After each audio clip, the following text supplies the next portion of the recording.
이번에는 세포호흡에 대해서 알아보도록 하겠습니다. 자, 세포호흡 과정 정의가 어떻게 되죠? 세포에서 영양소를 분해하여 생명활동에 필요한 에너지를 얻는 과정을 세포호흡이라고 하고요. 세포호흡이라는 장소는 미토콘드리아로 우리가 알고 있지요. 그래서 미토콘드리아에서 에너지가 생성된다라는 건데, 그러면 우리 생각을 한번 해봅시다. 이렇게 생각해봐요. 생물은 세포호흡을 할 거고, 다시 생물은 에너지가 필요하니까 생물은 반드시 세포호흡을 해야 하고, 그러면 세포호흡할 때 미토콘드리아가 필요하니까 생물은 미토콘드리아를 반드시 가진다. 맞아요, 틀려요? 모든 생물이 에너지가 필요하므로, 맞죠? 모든 생물은 세포호흡을 해야 하고, 맞죠? 그럼 모든 생물은 미토콘드리아를 갖는다. 아니죠. 이거 왜 아닌 거죠? 우리 세균 같은 경우, 동물이나 식물 같은 경우 미토콘드리아를 가져요. 그런데 세균처럼 단세포 원핵 생물들은 미토콘드리아를 갖지 않습니다. 그럼 미토콘드리아가 없는데 에너지를 어떻게 만들죠? 에너지를 만드는, 다시 세포호흡을 할 수 있는 장소가 미토콘드리아 말고 하나가 더 있는 거죠. 혹시 어딘지 압니까? 세포질.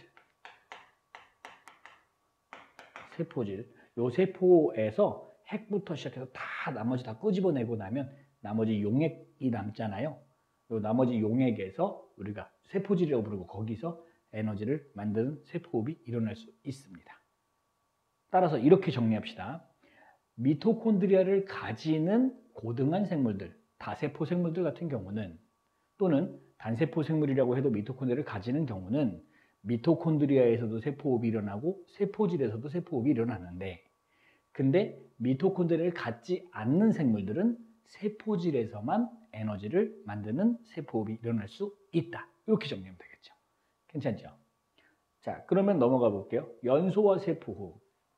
연소와 세포호흡을 비교하는 그림이 자주 나옵니다. 왜냐하면 연소와 세포호흡이 둘 다 공통점이 많기 때문이거든요. 자, 연소, 일단 반응물질로 포도당을 사용하려고 해요. 근데 포도당을 사용한다고 할 때 여기에 뭐가 반드시 포함되냐면 산소랑 결합하는 게 이제 연소가 되겠죠. 그죠? 공기 중에 산소와 결합해서, 물질이 공기 중에 산소와 결합해서 열과 빛을 내면 타는 현상, 그게 연소니까 산소를 더해줘야 돼요. 자, 여기 세포호흡 중에서 지금 이제 산소호흡만 보려고 하는 건데, 그럼 세포호흡 중에 산소호흡을 본다고 했으니 여기서 뭐가 또 더해질 거야? 산소가 더해질 거예요. 그래서 연소와 산소호흡의 반응물질이 같아요. 그리고 생성물질도 같아요. CO2와 물까지, CO2와 물까지. 자, 우리 봐봐요. 반응물질이 똑같고요. 생성물질이 같으면 그 차이에 해당하는 에너지 차이도 같아요. 이해되겠죠? 대신 같은 양의 에너지가 방출되는 대신 얘는 한꺼번에, 연소는 한꺼번에 에너지가 방출이 되고, 세포호흡 중에 산소호흡 같은 경우는 같은 양의 에너지가 방출되지만 여러 단계에 거쳐서 단계적으로 에너지를 방출시킨다. 이렇게 정리하면 되겠고요. 또 하나, 연소 같은 경우는 어떤 상태에서 뭐가 반드시 효소가 없는 상태에서 반응이 일어나는 반면, 산소호흡은 반드시 뭐가 필요한 상태다? 효소가 필요한 반응이다. 그래서 얘는 물질대사고 얘는 물질대사가 아니다. 이렇게 정리하면 되겠죠. 괜찮죠? 자, 하나 더 정리해 볼게요. 세포호흡의 종류요. 자, 이번엔 세포호흡의 종류인데, 세포호흡의 종류는 두 가지 있어요. 하나는 세포호흡, 에너지를 만드는 과정에 산소가 필요한 산소호흡 과정과, 그리고 세포호흡할 때, 에너지를 만들 때 산소가 필요하지 않은 무산소호흡, 이렇게 나누게 되거든요. 그래서 산소호흡 같은 경우는 이제 미토콘드리아에서 일어나는 반응이고요. 그리고 무산소호흡 같은 경우는 세포질에서 일어나는 반응이에요. 그래서 두 개를 비교를 해보면, 우선 이제 산소호흡, 무산소호흡의 공통적인 반응 물질로 포도당이 들어갑니다. 이건 똑같아요. 그런데 산소호흡, 왼쪽에 산소호흡은 산소가 더해져야 되는 반응이고, 무산소호흡은 산소가 더해지지 않는 반응이다. 이렇게 생각하면 되겠네요. 그래서 산소호흡, 무산소호흡 비교해보면 산소호흡에서 산소를 이용하게 되는 경우는 어디까지? 최종 분해 산물까지 완전히 다 잘라져요.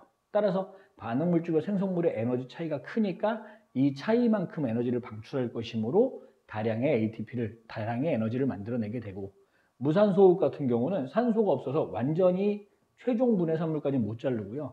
중간 산물까지 자르게 되니까 요 두 개의 높이 차이만큼, 요만큼밖에 에너지가 안 생기겠지. 그래서 무산소호흡은 에너지를 조금만 만든다라고 합니다. 자, 이 중간 산물이 좀 애매할 텐데요. 요 잠깐 봅시다. 무산소 호흡의 종류가 두 가지가 있어요. 하나는 부패라는 게 있고요. 부패, 썩는 거요. 그리고 또 하나는 발효라는 게 있어서 중간 분해 산물의 종류에 따라 결정하는 거거든요. 똑같이 무산소 호흡이고 똑같이 누가 하는 일이냐면 세균이 하는 일인데, 세균의 무산소 호흡으로 만들어진 중간 분해 산물이 사람한테 해로우면 부패, 그 중간 분해 산물이 사람한테 이로우면 발효라고 부르거든요. 그래서 이 반응에 대해서는 중간 분해 산물의 종류에 따라서 우리가 발효의 종류를 이름을 결정을 합니다. 그래서 중간 분해 산물이 젖산이면 젖산 발효, 중간 분해 산물이 알코올이면 알코올 발효, 이렇게 정리를 해볼 수가 있는 거예요. 어렵지 않죠? 자, 최종적으로 정리해 볼게요. 산화 반응. 화학 시간에 배웠는지 모르겠는데 산화 반응이라고 하면 어떤 물질이 산소랑 더해지는 반응, 또는 어떤 물질이 수소를 잃어버리는 반응, 수소 원자를 잃어버리는 반응, 또는 어떤 물질이 전자를 잃어버리는 반응, 그걸 이제 산화 반응이라고 하거든요. 그래서 우리가 지금까지 정리했던 게 다 산화 반응인데, 연소와 산소호흡과 무산소호흡 요 세 가지를 정리해 보려고 해요. 똑같이 반응 물질로 무엇을 쓸 거냐면 포도당으로 공통적으로 출발을 해 보려고 합니다. 자, 연소, 반응 물질부터 생각해 보면 연소는 포도당에다 무엇을 더해야 하죠? 산소를 더해야 되겠고, 산소호흡 역시 산소를 더해야 하겠고, 무산소호흡은 산소를 더하지 않지요. 산소가 없이 일어나는 반응. 그러면 생성물질을 이제 비교해 보시면 연소와 산소호흡은 아까 정리했던 것처럼, 이 앞에 슬라이드에서 정리했던 것처럼 CO2와 물이 생기고요. 산소호흡 역시 CO2와 물이 생기고요. 자, 발효, 무산소호흡 중에 발효, 그 중에서 알코올 발효만 얘기하는 거예요. 젖산 발효는 안 돼요. 알코올 발효만 얘기하자면 알코올 발효도 다른 반응처럼 CO2가 생깁니다. 그런데 무산소호흡은 중간분해 산물이 생긴다 그랬잖아요. 그 중간분해 산물로 알코올이 생겨나요. 정확하게는 이제 에탄올이 생겨나요. 그래서 우리가 술을 만들 때 일어나는 반응이라고요. 자, 그래서 이 반응식을 좀 한번 기억했으면 좋겠고, 그 다음에 기왕 기억하는 거 공통점, 차이점을 좀 구분합시다. 연소, 산소, 무산소 호흡의 공통적인 반응 물질은 전부 다 포도당이다. 그리고 생성물질 중에 공통적인 건 뭐다? CO2다. 그리고 얘만 중간분해 산물 생긴다. 얘만 산소가 안 들어간다. 이렇게 정리해 두시면 되겠네요. 괜찮죠? 그림으로 정리하셔야 되고요. 또 이렇게 식으로도 정리를 할 수 있어야 하겠습니다.